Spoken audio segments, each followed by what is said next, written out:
Hello everyone. Today we will start with the part 3 of Revolt of 1857. अब हमने ये देख लिया कि क्या मिलिट्री कॉजेज़ थे, एडमिनिस्ट्रेटिव कॉजेज़ थे, सोशो रिलीजियस चेंजेस थे, एडमिनिस्ट्रेटिव पॉलिसीज़ चेंज की गई थी और बहुत सारे रेवेन्यू पॉलिसीज़ चेंज की गई थी. अब एक्चुअल में म्यूटिनी शुरू होती है. कैसे होती है? मेरठ से. मेरठ में 10 मई को. You have to remember all these dates. I have written very crisp notes keeping in mind the PYQs. Meerut में 10 मई को शुरू होती है. एक क्वेश्चन आया था SSC 2009 में कि Mangal Pandey fired the first shot of the revolt of 1857 at and options में था मेरठ. इसका आंसर मेरठ नहीं है.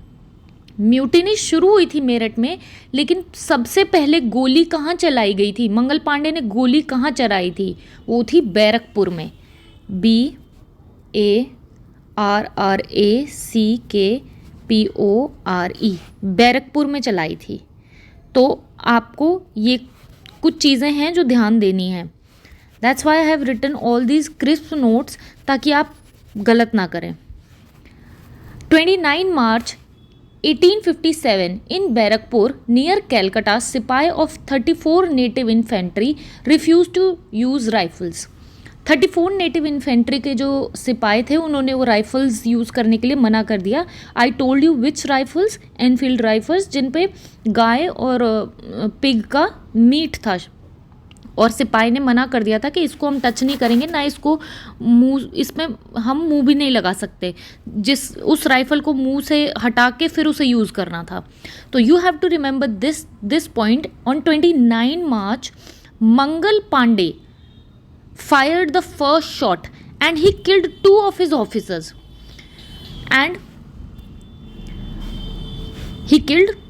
officers. He fired the first shot. Mutiny really started in Meerut on 10 May. The revolt begins in Meerut on 10 May. यहाँ clearly मैंने साफ साफ लिख दिया है. रिवोल्ट तो शुरू हुआ था मेरठ में 10 मई को, लेकिन 29 मार्च को Mangal Pandey fired the first shot. In May, at Meerut, 85 sipahis of the 3rd Cavalry Regiment were court-martialed and sentenced to long-term imprisonment. Actual में मई में हुआ क्या था? 10 मई को क्यों ये लोग भड़के? 85 सिपाही थे जिन्होंने मना किया था कि राइफल नहीं यूज़ करेंगे, उनका कोर्ट मार्शल कर दिया गया था. तो सिपाही सारे भड़क गए. 10 में मेरठ सिपाही ब्रोक इनटू ओपन रिबेलियन. 85 सिपाही को इनको ना 10 साल की जेल दे दी गई थी कि अच्छा तुम राइफल नहीं यूज़ करोगे तो तुम्हें 10 साल की जेल और कोर्ट मार्शल. इसके रिस्पॉन्स में या 10 मई को मेरठ में सारे सिपाहियों ने रिवोल्ट कर दिया. They march to Delhi. वो दिल्ली गए जहाँ का हमारा राजा था Bahadur Shah Zafar to give legitimacy to the revolt. अब ये राजा के पास ये करने गए थे कि प्लीज़ आप हमारा, अब इन्होंने कोई तो हेड चुनना था ना इस रिवोल्ट को लेके. आप सोचिए गरीब पीजेंट्स जो किसान थे वो सारे रिवोल्ट करने के लिए आ गए एंड वो बस वो चाहते थे कि अब हमारा कोई हेड बने. हम रिवोल्ट तो कर लेंगे, लड़ेंगे, लेकिन कोई हेड बन जाए हमारा. तो उन्होंने बहादुर शाह जफ़र से कहा. एक क्वेश्चन बहुत इम्पॉर्टेंट है और ये यूपीएससी में पूछा भी गया था, बड़ा ट्रिकी था, कि क्या बहादुर शाह जफ़र ने खुशी खुशी हामी भर दी थी रिवोल्ट के लिए? एंड ये एनसीईआरटी में आपको मिलेगा कि बहादुर शाह जफ़र ने रिलक्टेंटली, दिस वर्ड रिलक्टेंटली, खुश तो नहीं था वो क्योंकि उसे पता था अंग्रेज़ों के खिलाफ जाना बहुत बड़ी बात है, पर रिलक्टेंटली, ना चाहते हुए भी अपनी हामी भरी. Lieutenant Willoughby the commanding officer in Delhi. तो कमांडिंग ऑफिसर उस टाइम दिल्ली में कौन था? Lieutenant Willoughby. Bengal army rose in rebellion. Bengal army भी रिबेलियन करने लगी. The worst affected areas were between Chambal and Narmada. Very important point. Chambal और नर्मदा के बीच में जितना भी एरिया था वो सारे वर्स्ट अफेक्टेड थे. And one of the most important thing, Narmada के नीचे साउथ ऑफ इंडिया ये शांत था. ये एनसीईआरटी में भी क्लियरली लाइन लिखी है कि किस रिवर के नीचे, तो आपको पता होना चाहिए. नर्मदा से डिफ्रेंशिएट किया गया कि इसके ऊपर वाले वर्स्ट इफेक्टेड थे, इसके नीचे वाले शांत थे areas. India south of Narmada remained particularly undisturbed. Rebels destroyed all the government treasury, courts, thanas, surrounded the zamindars and the money lenders. अब मनी लेंडर्स भी तो उन्हें दुखी करते थे, तो उनको भी उन्होंने कहा चलो भाई तुम्हारी भी बारी आ गई. Destroyed every symbol of British power. जो जो भी उन्हें ऐसा लगता था ये ब्रिटिशर्स के का सिंबल है, जैसे कि रोड्स, कोर्ट्स, थानास, उन्होंने सब तोड़ दिया. हिंदू मुस्लिम यूनिटी देखी गई. Very important point. Revolt of 1857 में हिंदू मुस्लिम यूनिटी देखी गई थी. ये क्वेश्चन आ जाए कि क्या मुसलमान और हिंदू अलग अलग थे, आपको आगे मैं पढ़ाऊंगी कि इस रिवोल्ट पे कईयों के व्यूज़ क्या थे. मतलब जो अलग अलग हिस्टोरियंस थे उन्होंने नेचर ऑफ रिवोल्ट क्या कहा था. तो कईयों ने ये भी कहा था it is war against Christianity, it is Hindu Muslim conspiracy. James Outram, W Tyler, इन दो ने कहा था कि हिंदू मुस्लिम कॉन्स्पिरेसी, जबकि ये गलत कहा था इसने, क्योंकि क्लियरली हिंदू मुस्लिम यूनिटी थी. वो मैं आपको नेक्स्ट वीडियो में पढ़ाऊंगी. But I am telling you these things that why every sentence is important, why every point is important, because it is written from the MCQ point of view. Storm centres and leaders. अब कौन कौन से centres थे, उनके कौन से leaders थे. पहला तो दिल्ली ही था. 10 मई को म्यूटिनी शुरू हुई, पूरी रात वो लोग चले, 11 मई को वो लोग पहुँचे और 12 मई को बहादुर शाह जफ़र ने अपना वो दे दिया कि भाई चलो मैं भी तुम्हारे साथ हूँ. इनका था भक्त खान इनका लेफ्टिनेंट था. जो वहाँ पे ब्रिटिश लेफ्टिनेंट था विलोक बाय, वो कमांडिंग ऑफिसर था दिल्ली का, और दिल्ली के इसको हरा कर आगे पहुँचे सिपाही, तो ये नाम आ सकता है. Leading the revolt was Bakht Khan. He led the sipahis in Bareilly and brought them to Delhi. Bakht Khan ने क्या किया, बरेली के जितने भी सिपाही थे ना उनको उठा के दिल्ली लाया कि चलो वहाँ सब लोग इकट्ठा हो रहे हैं, वहाँ चलते हैं.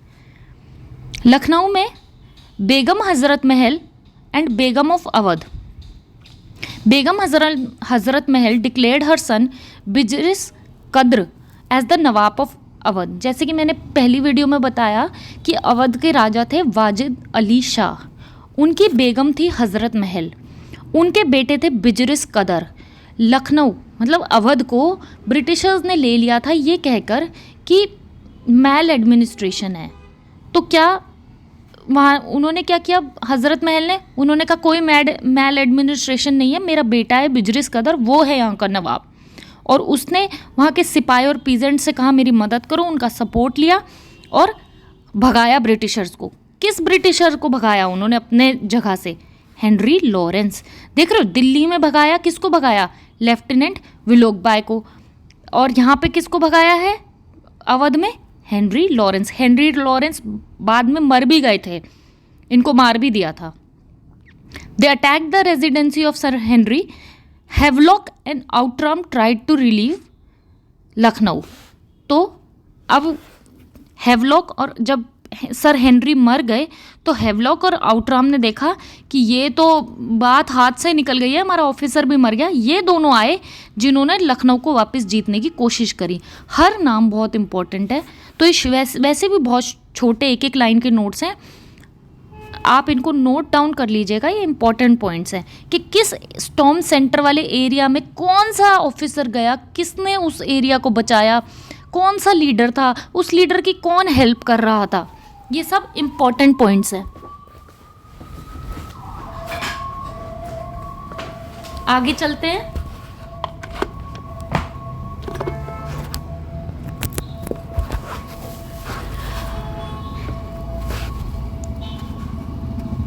Sir Colin Campbell recaptured Lucknow with the help of Gurkha regiment. तो हैवलॉक और आउटराम ने ट्राई किया लखनऊ जीतने का, पर कर नहीं पाए. सर कोलिन कैंपबेल ने वापस जीता लखनऊ को. किसकी हेल्प से, गोरखा रेजिमेंट्स. आपको मैंने बताया होगा, एक शॉर्ट वीडियो है शॉर्ट्स में, उसमें मैंने after effects of revolt of 1857 बताए थे. तो मैंने ये बताया था कि एंड में ना ब्रिटिशर्स ने ना अपनी सेना में गोरखाज, पठान्स ये लेने शुरू कर दिए क्योंकि ये जब रिवोल्ट हुआ था ना 1857, तो ये गोरखा ना लॉयल थे ब्रिटिशर्स के। कानपुर में क्या हुआ, कानपुर में नाना साहिब थे और तात्या तोप थे। अब नाना साहिब का रियल नेम है दूधू पंत, ये याद रखिएगा आप, नाना साहिब का रियल नेम है दूधू पंत। सिपाही डिक्लेयर्ड नाना साहिब, मतलब सिपाही ने नाना साहिब को अपना राजा मान लिया था। The adopted son of Peshwa Bajirao two as their Peshwa, sorry वहाँ उस साइड पेशवा वर्ड यूज़ होता है, तो नाना साहिब को अपना पेशवा मान लिया उन्होंने, जो कि अडॉप्टेड सन था किसका, पेशवा बाजीराव टू। जबकि डलहौजी ने कहा था भाई आप कोई भी अडॉप्ट नहीं करोगे सन, हम नहीं मानेंगे उसे राजा।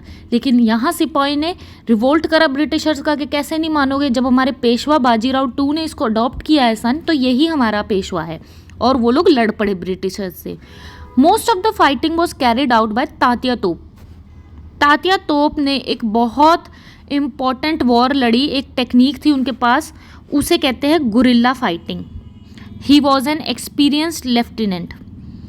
तो तात्या तोप, गुरिल्ला फाइटिंग किसने करी थी, तात्या तोप ने, वो भी जंगलों में जाके करी थी, वहाँ के कबीलों की मदद लेकर वो एंड तक लड़े।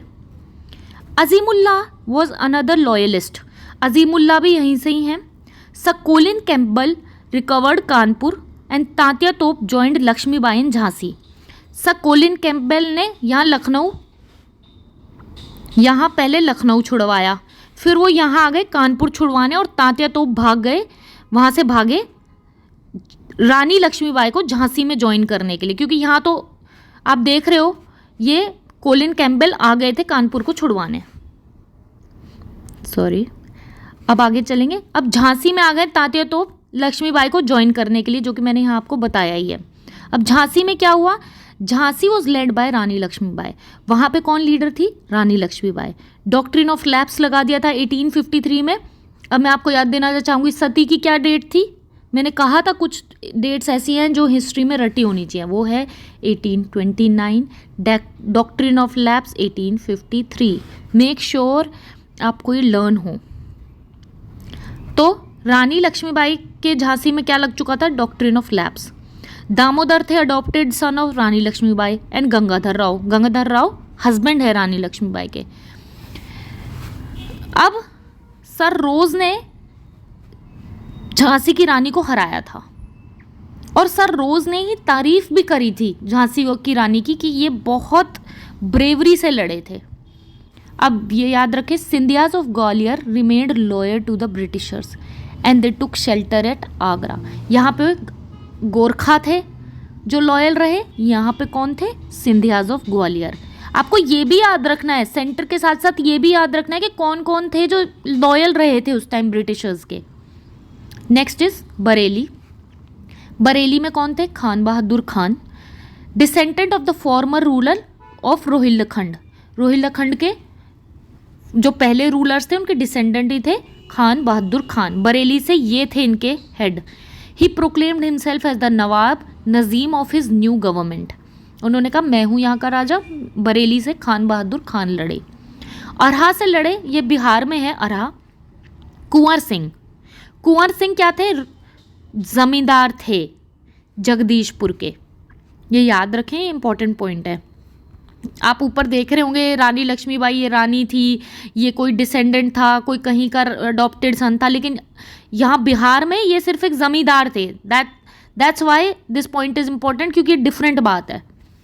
मौलवी अहमदुल्ला शाह, ये फैज़ाबाद से थे, वो भी अवध रीजन में पड़ता है। He was originally from Madras. अब देख रहे हो साउथ का है, मद्रास से है, लेकिन ये नाम कैसा है, तो ये पूछा जा सकता है। छोटी छोटी जो अलग सी चीज़ें हैं वो ज़रूर पूछी जा सकती हैं। सुरेंद्र साई, ये सांबलपुर से थे, और इनको किसने, lord Dalhousie annex Sambalpur and he rose in revolt. तो लॉर्ड डलहौजी ने सांबलपुर एनेक्स कर लिया था, ले लिया था, तो सुरेंद्र शाही रिवोल्ट में उठे अपना सांबलपुर बचाने के लिए। अब दिल्ली किसने रिकैप्चर किया, जॉन निकलसन ने 20 सितंबर 1857। वेरी इंपॉर्टेंट, क्योंकि दिल्ली ही सेंटर था, ये कब वापस लिया ब्रिटिशर्स ने? 20 सितंबर 1857। Britishers recaptured Delhi with the forces rushed from Punjab. Very important point, now you know another loyalist were from Punjab. तो पंजाब में से आर्मी ले ली उन्होंने कि चलो भाई वहाँ दिल्ली चलो, वो वापस लेना है हमें वहाँ, वो तो सेंटर बन गया है रिवोल्ट का। जॉन निकलसन डाइड लेटर, ये बाद में मर गए थे। Bahadur Shah has been hiding in Humayun tomb, very important. कहाँ छुप रहे थे बहादुर शाह तब तक?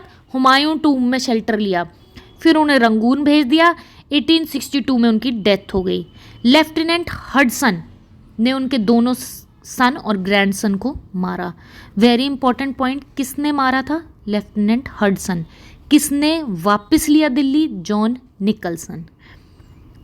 आई होप आपको यहाँ तक समझ आया होगा। अब हम क्विकली रिवाइज करते हैं। कानपुर किसने लिया? Sir Colin Campbell. लखनऊ किसने लिया? Sir Colin Campbell. झांसी किसने लिया? सर रोज ने। तांतिया तोप गोरिल्ला वॉर करते रहे जंगल में जाने के बाद भी। He was betrayed by a friend later. It is a UPSC question कि कौन सा था इनमें से जिसको उसके दोस्त ने धोखा दिया था? वो था तांतिया तोप। एंड लेटर एग्जीक्यूटेड ऑन 15 अप्रैल 1859। अब क्विकली देख लेते हैं एक चार्ट के थ्रू, फ्लो चार्ट के थ्रू आप ये क्विकली लर्न कर सकते हैं। दिल्ली में सेंटर था, जॉन निकलसन ने दिल्ली वापस लिया। दिल्ली के हेड थे बहादुर शाह जफर एंड उनके लेफ्टिनेंट भक्त खान। कानपुर में थे नाना साहिब और तांतिया तोप। इनको किसने हराया? Colin Campbell. लखनऊ में थी बेगम हजरत महल, यहाँ भी किसने हराया? Colin Campbell. झांसी में थी रानी लक्ष्मीबाई, यहाँ पे सर रोज ने। जगदीशपुर बिहार में थे कुंवर सिंह और अमर सिंह, यहाँ बिहार वापस किसने लिया? William Taylor and Vincent Eyre. Other leaders थे खान बहादुर खान जो बरेली से लड़ रहे थे। मौलवी अहमदुल्ला शाह जिनको डंका शाह भी कहा जाता था, वेरी इंपॉर्टेंट पॉइंट एनसीईआरटी में है। मौलवी अहमदुल्ला शाह फैज़ाबाद से थे जिनको डंका शाह भी कहते थे। अजीमुल्लाह खान थे फतेहपुर से। देवी सिंह लड़ रहे थे मथुरा से। कदम सिंह लड़ रहे थे मेरठ से। ये क्विकली आप इनको लर्न कर सकते हैं इस चार्ट के थ्रू। आई होप आपको ये लेसन समझ में आया हो।